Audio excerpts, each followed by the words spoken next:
What's up, YouTube? It's Dear coming to you with another video, and I know it's been a while, but I've honestly been taking more time to spend with myself and learning more about myself. I've been reading, I've been spending more time my emotions and thoughts. Actually, right now, it's like everybody has TikTok, right? So instead of being on TikTok all day, like if I find myself bored, I'll just meditate. So instead of being on my phone, like scrolling right now, I'm spending time like with my thoughts and my emotions, and man, I mean it's a good thing, but I think it's a good thing because it's helping me notice my growth. Because when you spend time with your thoughts, you actually hear how you talk to yourself and how you feel about yourself.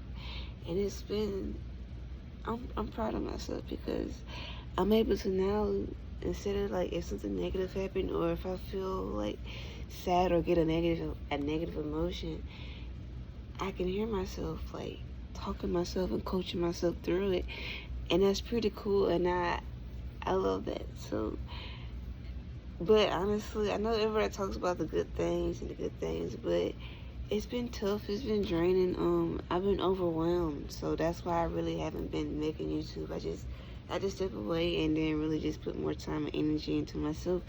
But it's been good. I got baptized. Got baptized June 25th. But I'm just excited because it's like, you can tell when it feels good when you notice your growth. And it's like looking back when this journey first started, or when I was first started going through things, I was like, man, why is this happening to me? Like, I don't understand. Like, I could have sworn I just prayed to God and said, hey God, I'm tired, man, I want something good to happen to me, and now all this is happening. Did it go to the wrong prayer request or something? But now I'm realizing that these experiences and what I'm going through in life is actually building me, and it's helping me grow in knowledge. And I'm able to, everything I went through, it led up to who I am now. And I'm not saying that I deserve to go through any of those things, but I'm grateful that those things happened because it taught me strength. It taught me how to be independent. It taught me how to push and keep going no matter how dark it gets. We gotta find the light within us. But that's enough talking about me. I want to go ahead and get into it. So this is my topic for today. Sometimes God puts us in a situation to show us that you're already everything you need. You don't have to look for someone on the outside to help you when God is within you. Sometimes you have to show up for yourself because no one can heal you the way God can heal you.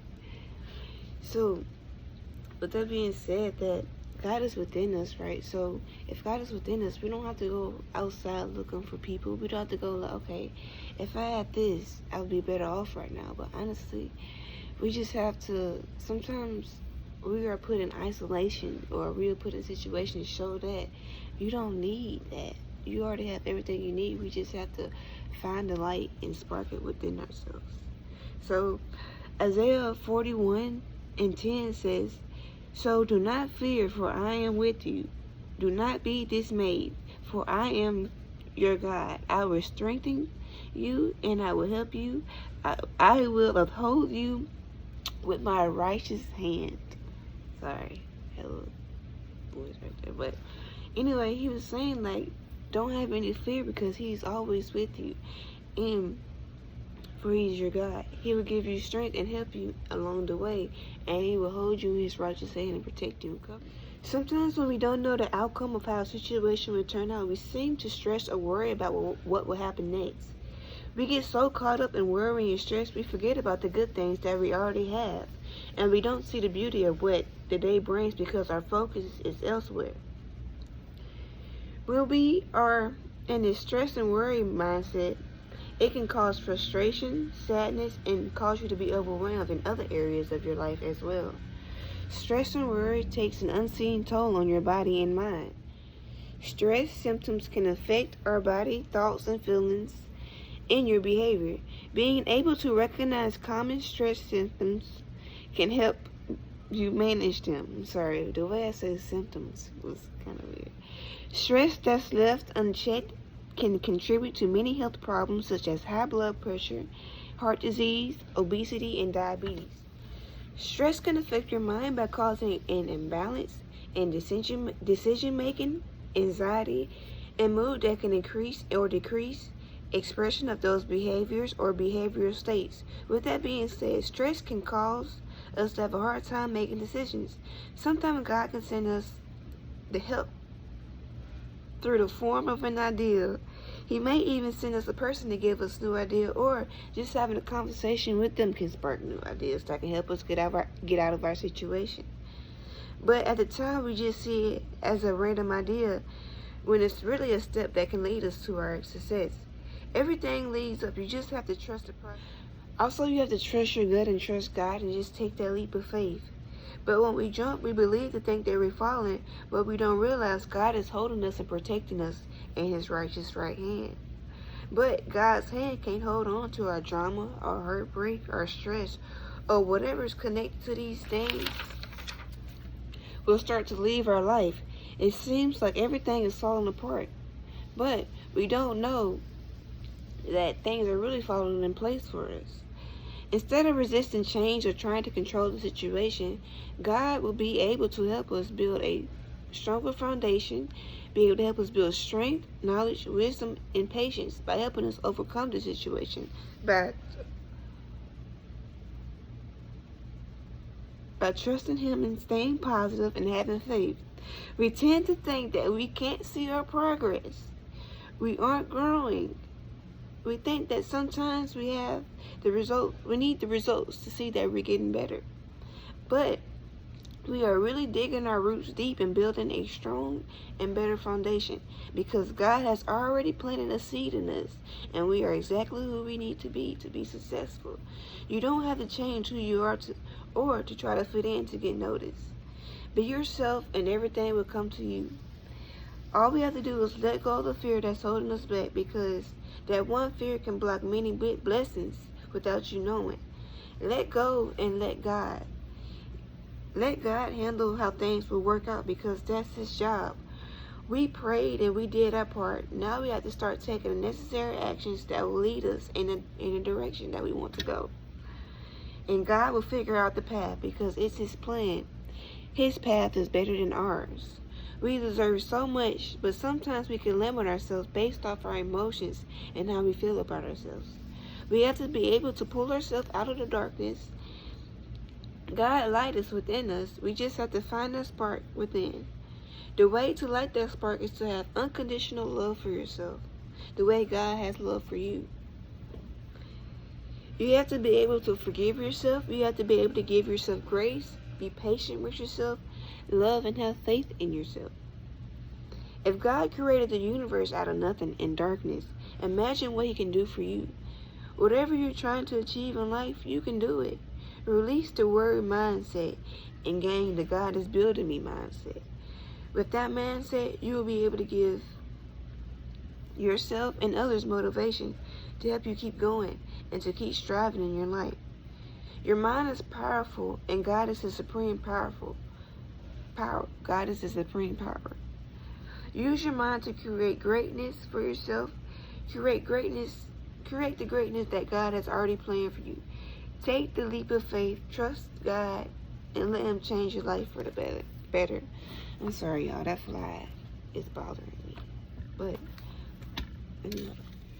so with that being said, that sometimes we just really have to take that leap of faith and trust and believe things will work out.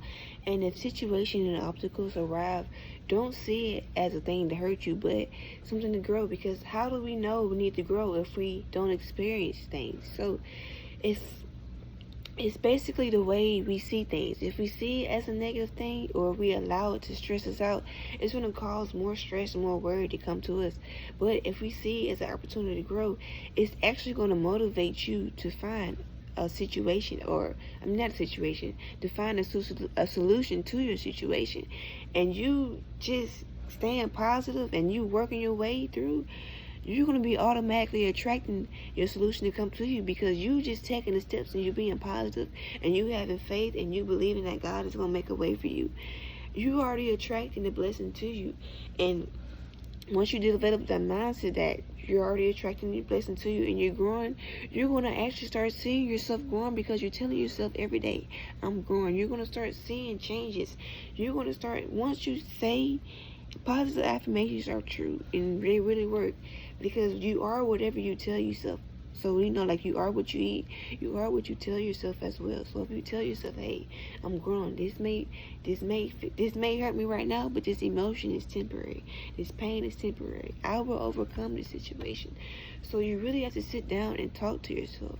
And I learned that distractions, whenever you're sad or going through things, distractions don't help. They make things worse, because eventually those distractions are not going to help, and you're going to distract yourself to a point where you start building up, and that emotion is going to eventually burst. And you don't know who or where it's going to burst out on, but it's going to burst. So that's why it's a good thing to sometimes not be on social media. If you feel sad, don't try to distract yourself by scrolling down Instagram, because you're going to see something else that triggers you. If you're, say, for me, for instance, I want to go on a vacation. So if I see somebody at the beach, I'm like, oh man, they at the beach. I can be at the beach too, but instead I'm sitting here going through this. So that's why you can't always depend on social media or TikTok to help you run away from your problems, because they're going to bring the problems right back to you by saying stuff. You just can't choose to see what you want and what you don't want. That fly is still up in here, but anyway, I learned that once I sat down and I dealt with my emotions, it's tough at first because you so used to reacting one way or letting the situation control you. But when you're gaining control over your thoughts and emotion, it's like a constant pull and battle. So sometimes, some days you're gonna be drained, some days you're gonna be overwhelmed. But don't take it as a sign that you're doing a bad job. Take it as a sign that, okay, I'm doing the best that I can. As long as I keep working, it'll get easier and easier and easier. That's why you have to be patient with yourself and forgive you. I don't care how much that fly flying around here. I'm going to say what I got to say. But see, distractions. So don't let nothing distract you from doing what you got to do. Sit there and make sure you do it and get it done, because the reward is waiting for you at the end. You got to stay positive. If you cover your eyes with stress and worry, you're not going to see the rewards, because there's rewards all around you. When you take time to deal with your emotions, you gain patience, you gain strength, you gain how to depend on yourself, how to show up for yourself. It's not always about materialistic rewards. Sometimes the best rewards can be internally, because your internal world reflects your outer world. So with that being said, I'm going to end that video right here, and hopefully this message gets out and touches somebody. And for the people who are out there going through a tough time, and let me tell y'all something. I went to Build-A-Bear, and it's been, you always gotta, when you're going through a tough time, do something to make your inner child happy. So I always wanted to go to Build-A-Bear, so I went and got me a bear, and it says emotional support bear. So whenever you're trying to work on your emotions and you on a healing journey, you're gonna need some support. So when I find myself getting upset, y'all, instead of reacting, I hold my bear. And it's like when you I just say I love myself. Like, like I feel like this is me, like this is my inner child. I'm telling my inner child I love myself. So you have to find that love within you and to be happy. And no matter what you go through in life, you can be sad. Like, y'all, before I made this video, I kid you not, that's why I look like this. I just cried before I made this video, but I'm up here smiling and happy. It's like, because I know once I cried and let it out, I'm gonna be happy. And it's just, sometimes we have to cry, and sometimes we have to feel how we feel, because we have to, right, we're human. We have emotions for a reason. So, but don't allow your emotions to control you. So, yeah, I'm gonna see if I was gonna see if I had the books I was reading up here, but I don't. I actually finished them. But it's a book called The Power of Awareness. That's a great book to read. It helps you be aware of your thoughts, and it has Bible verses in it too. So it points out Bible verses, and it compares it to how it works in our time and how it affects your mind. So it's like how God is telling you, like, mental health is important. So it's important that you take time and deal with your emotions, deal with yourself, and don't let nobody tell you you don't have to do that. That's not right. You have a right to feel that way. As long as you're not hurting others or yourself, you have a right to feel how you feel. You have a right to express how you feel. But just make sure to be respectful and to treat people, express how you feel the way you want people to express how they feel to you. So if a situation turns up and it bothers you, don't hold it in. Let them know how you feel, but take time to communicate. And that's going to take a lot of patience. Take time to, even though you feel yourself want to yell and scream and cuss them out, take time to say, you know what? And break it down. It may seem frustrating, but take your time to break it down, because if you truly want that person to understand you, if you truly want that person to see you and understand how you feel and respect how you feel, you should be able to take time to break it down and understand it for them and make it a way so they can understand it instead of automatically getting frustrated and just shutting down. Because now, when you get the next time it happens, that person, they're not going to know what to do. And now you're going to get frustrated and shut down again. And it's just going to be a repeated cycle until you actually take time to sit down and communicate. But patience, forgiveness, grace is a big thing. So I hope you have a great week. Be safe and enjoy everything. Bye.